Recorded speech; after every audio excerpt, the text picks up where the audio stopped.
Yo, what is up, guys? AMG here.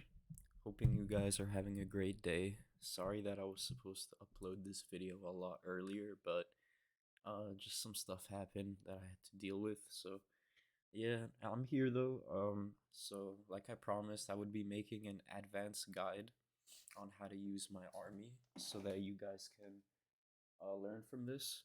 I made a PowerPoint presentation. Uh, the link to it will be down below. So feel free to check it out.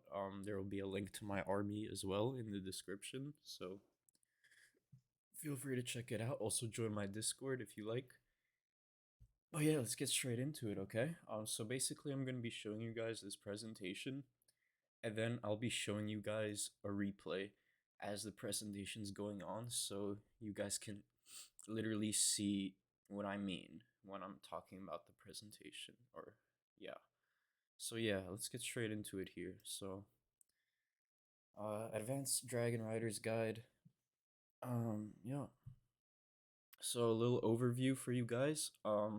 Essentially, guys, Dragon Riders, as you know, they only go for defenses. So there are a few problems with that. They do ignore heroes, so they're not gonna fight heroes back unless there are no defenses left. They also are gonna ignore skeletons and air skellies, which is low key a good thing. You don't want your riders getting distracted, but at the same time, you do want them to attack your heroes. So I have five easy steps which I will mention throughout the presentation, which will really help you just get better with the army. And the army is I'm about to show to you guys, but first I have to go through something else. And the army is once again very effective and usable for Town Hall 13 and up. Okay, so you're not going to be able to use my exact army composition if you're at Town Hall 13. You probably can, but I don't know if all the equipment is unlockable, like the healing tome. So I'm not sure. But let me know for sure. I think you can pretty much copy everything as a Town Hall 13 and up. So yeah. So what's the solution to the problems that I listed above? Which is that the writers ignore hero skeletons and normal buildings. Basically three main things, guys. You have to make sure that your invisibility RC charge with the electro boots is spot on. You have to make sure your minion prince follows up with your army, and you have to make sure that your army doesn't split up. That is very important. Okay? So make sure your army doesn't split up. This is the army composition. Basically 12 dragon riders, 10 minions, 10 invis spells, and 1 earthquake spell. And for the clan castle, 2 dragon riders, 1 balloon, and 3 invisibility spells. Once again, depending on your town hall, you might have to use more or less spells and troops. You just have to decide on your own. And this is the equipment combos that you have to know. Essentially, the archer queen is best with the giant arrow and healer puppet. Just gives your archer queen a lot more survivability. What you want to do with the queen, which I will mention in a bit, is you want to keep her alive. So the healers are very important in helping.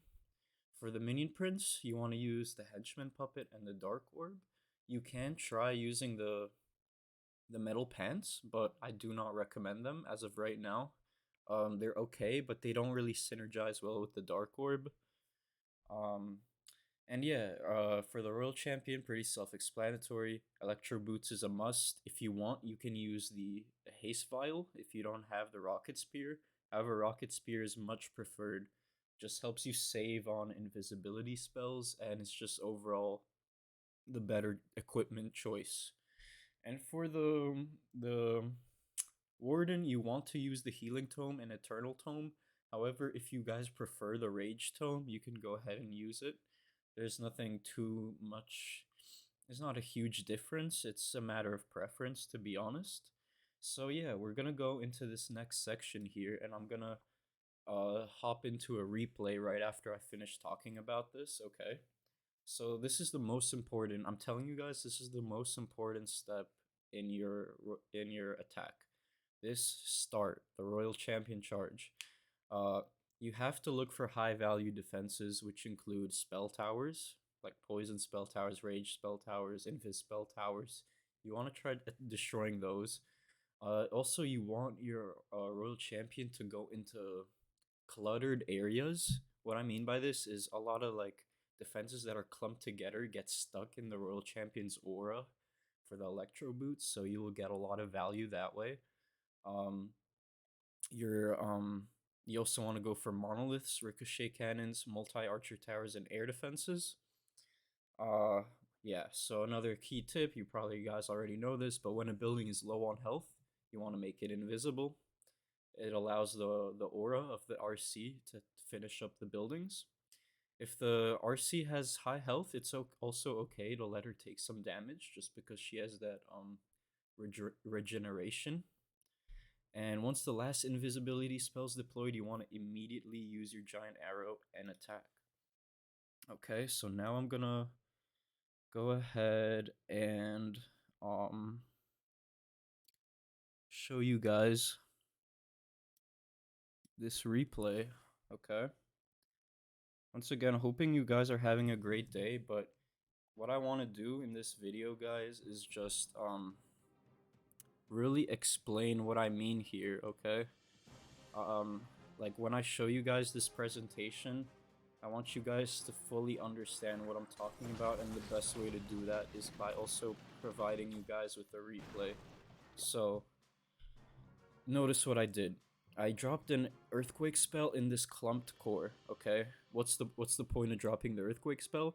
It's so that the rocket spear only needs like one less shot to take down some buildings, okay? So that's the point. Another key thing is that if you use the earthquake spell on mortars, air defenses, this new tower, infernos, ricochet cannons, and I believe builder huts, it will take one less spear to take it out. So very important for you guys to know that. So yeah, she used her rocket spear, got a lot of value. Did not need to use a single invisibility spell for that. That's why I love the rocket spear. You just get a save on invis spells. And yeah, we're gonna take out that whole compartment with the what do you call it, with that invis tower. So that's a lot of value. Notice what I'm doing. If I know the Royal Champion is gonna be in a certain area for a while, I realized I could probably make that Inferno Tower invisible for a while so that that aura starts doing stuff. So, yeah. Here, what I did was I let the Royal Champion hit the mortar once, and then I made it invisible because I knew the aura would just take it out. Now, very important. Kind of missed this, but what I did was I used the giant arrow and I instantly triggered that invis tower and took out an air defense. I believe the air defense was right here. Okay, so that's what I did. I aimed for the air defense and that invis tower, and then I deployed my army right in this corner. Okay, the reason here is I deployed my okay. Let me keep talking about the next parts of the presentation because I'm getting a little bit too far ahead here. I just wanted to explain the charge first. Okay, so hopefully you guys understand the charge. Give me a second. One sec. Okay. So hopefully you guys understand the charge a little bit better. Once again, if you have any questions, you feel free to contact me or drop a comment. I'm there to help. So yeah, the next step is right after you finish the charge is the Archer Queen and Giant Arrow, okay? Two main goals. You want to take out sweepers and air defenses. If you can, aim for 2 air defenses, but if it's a hard shot and you think it's an easier shot to go for 2 air sweepers, and go for the air sweepers. Sometimes you want to prioritize air sweepers if you think they're going to be a huge problem, but for the most part, you want to aim for 2 air defenses. However, this is a huge point here. If you deploy the queen, sometimes, okay, this is hard to explain, but if you deploy the queen in an area where she could take out 2 air defenses, like at a good angle, but she's in a very dangerous place, don't do that. Just go for 1 air defense and deploy her in a safe area. Okay, I promise you that is better. You want your queen staying alive throughout the battle instead of her dying early. Okay, I promise you her cleaning up and taking out defenses on her own is very valuable. So just remember that, okay? Now, very important here. Important notes to know before deploying the main army, okay? There are 2 important notes. Clan Castle, okay? So after you finish your Giant Arrow and Royal Champion Charge, you have to look out for the Clan Castle, okay? This is very important. It depends what's inside the Clan Castle. You guys gotta be very wary of this. If there are ice golems in the Clan Castle, this is key. You want to place your Dragon Riders far enough from the Queen, and your Minion Prince far enough from the Queen so that the ice golems don't run into your Minion Prince. You don't want your Minion Prince getting frozen and stuck on the ice golems, okay? So here, I'm gonna show you guys a part of this replay, okay? Just give me 1 second. Okay, right here, okay? Boom. Okay, look, let me 1/4 speed this, okay? So you guys can see. Okay, look at this. Notice the ice golems here.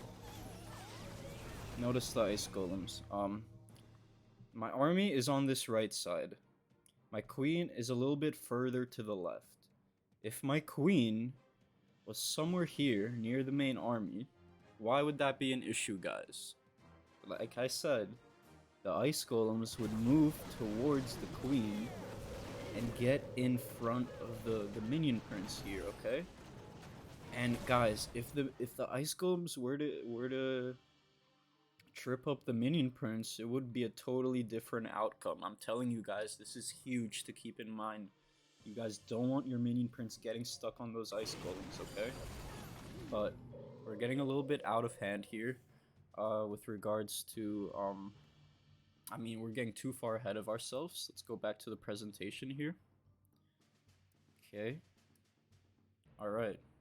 So, yes, ice golems, okay? Now, if there are witches in the clan castle, you want to prioritize destroying them at the start of your Royal Champion charge, okay? If you're doing your charge and you see some witches come out of the clan castle, you want your Minion Prince to take care of them. This is very important. Witches are very, very annoying for your Minion Prince. Your Minion Prince will get stuck on the skeletons, and you're gonna be in for a tough time, okay? So you want to try taking them out early. Also, if the witches do survive, you want to use an early Minion Prince ability to at least slow them down, okay? You need to do that, because if your Minion Prince gets stuck on the skeletons the whole attack, you're not going to be doing too well, okay?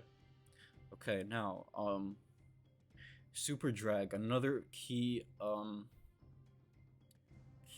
defensive troop. You also want to use your Dark Orb a lot earlier if you do see one. Or you have to wait for your Warden, you have to wait for the Super Dragon to start attacking your troops and then use the Warden ability, because otherwise they're going to go down insanely quick. You need your Minion Prince to take care of that Super Dragon, okay? Now, another key note is pathing, okay? Before deploying your army, make sure you got your pathing right. The second most important concept, once again, pathing. So avoid splitting up your army and deploying army towards air sweepers, okay? That is one thing, guys, that you really need to lock in on. You don't want your troops getting stuck on the air sweepers. Now, what you should do is ideally deploy your army straight that so it goes straight towards the core of a base. Okay, so if you get I don't know if this image quality is too great, but so the royal champion guys took out this entire section of the base, right? If you guys can see this, right? um Took out that entire section of the base. And then, if you notice, the closest defense from this, if I were to deploy Dragon Rider, the closest defense that the Dragon Rider would go to would probably be that scatter shot or that Inferno Tower. So, the ideal placement is to deploy all your troops from this bottom side so that they go straight for that Inferno Tower. Okay. Also, if your army can't go straight towards the core, you want to deploy your army at a corner of the base, where your army wouldn't split up from each other. Okay, that is very important. You want your army staying together. You don't want them splitting up. So you want to deploy them at a corner of the base with one corner that's already destroyed. See, look over here. I know the picture isn't great, but ideally I would deploy my army on the right side here, attacking that X-bow, and then going around on the right side, or ideally towards the core, because if my army does split up, it's going to be a problem. Okay, now next step and last step, really, hero abilities. Okay, so now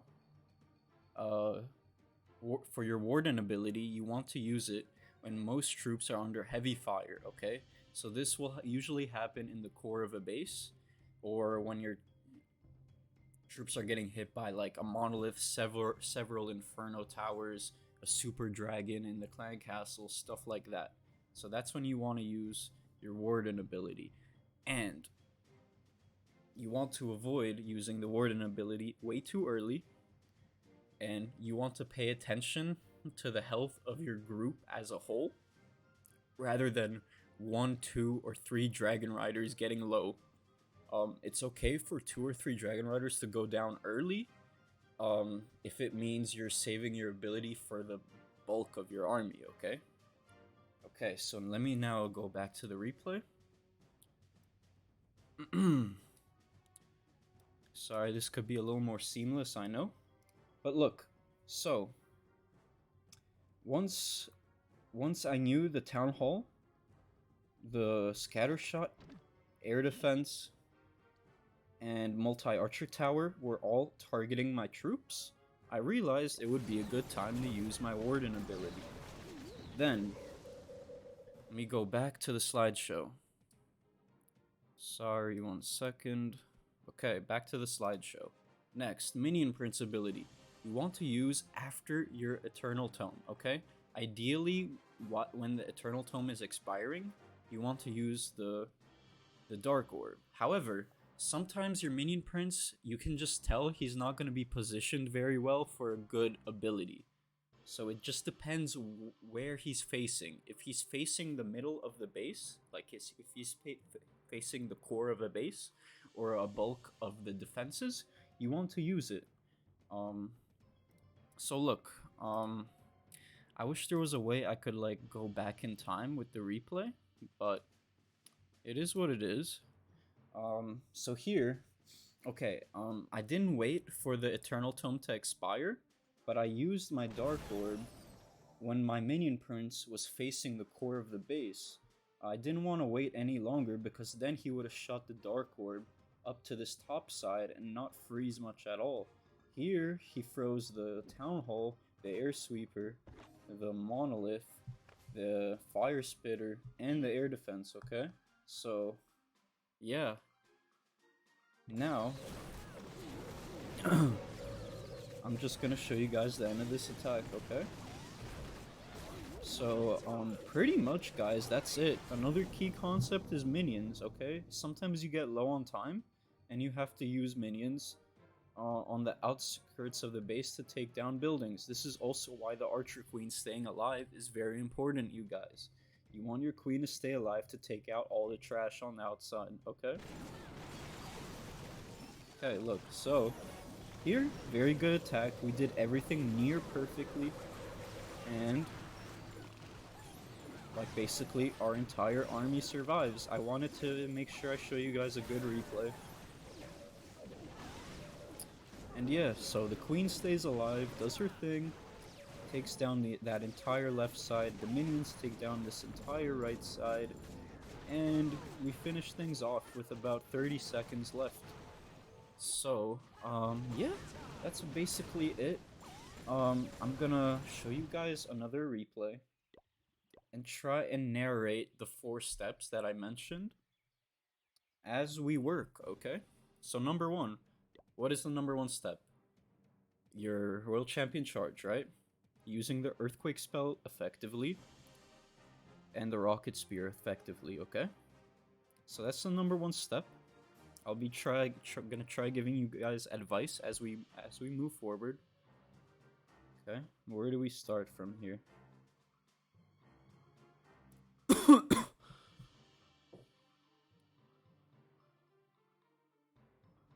Let's see. Okay, so look, we earthquake this entire core. Why? We managed to get like 6-7 buildings with it. Once the mortar's taken down, or once that wizard tower's taken down, I use the ability here. Take down that Tesla. Take down that air defense in 1 shot. Thanks to the earthquake. I make her invisible so that she doesn't take too much damage from that X-bow. She takes down that cannon. And unfortunately, guys, I didn't pick a great replay here because the RC went off to the left a little bit and kind of avoided that earthquake value. But she does end up going back, actually. So not bad. I was wrong here. But, yeah. Once a building is low on health, once again, we make the building invisible. The electro boots are very strong and actually end up taking out some of those defenses. So honestly, I'm sorry for showing you guys like a worse replay here, because my Royal Champion actually ended up dying. But the same rules still apply. I still got that 3-star. Step number 2, or I think number 2, yeah. Giant Arrow. I managed to take down, I believe, at least 1 air defense here, maybe 2. And then I deployed the queen in a very safe location. I want my queen to stay alive above all, okay? Very important. Queen staying alive is huge. So she will lure the clan castle there so that my minion prince doesn't get distracted. And then I deploy my army in this top right corner so that they don't split up. And then I use my minion prince ability. I angle it perfectly after using the Eternal Tome. Remember, you want to use it after you use the Eternal Tome. Ideally, after the Eternal Tome is expiring, but you can use it earlier if you have a good angle towards the base. And then everything's working seamlessly. We have 3 invisibility spells to help out our troops so that they stay alive here. So, you know, sometimes, your Royal Champion dying isn't the worst thing in the world. You got a few spells to use to help out your troops. And yeah, look how many troops survive, you guys. An insane amount. So, honestly, I think this is gonna be it for the video. Once again, I'm gonna paste the presentation down below, so feel free to check it out, okay? Also, I'm gonna paste the army link down below, so check that out as well. But other than that, guys, I'm sorry that this video is a little bit longer than usual. I just, a lot of you guys have been asking for like an advanced tutorial, so I hope this helps. I'm not sure if the presentation was the best way to go about doing it, but it just helped make things clearer. And once again, you guys can check out the presentation on your own time and learn from it, okay? If you have a written down document or notes, it's a lot easier to remember things if you check on them a lot, okay? So make sure you guys check it out. Once again, my Discord's down below. If you enjoyed the video, please drop a like, subscribe if you're new. I hope I see you guys tomorrow. Have a great rest of your day. I love you guys so much. Peace.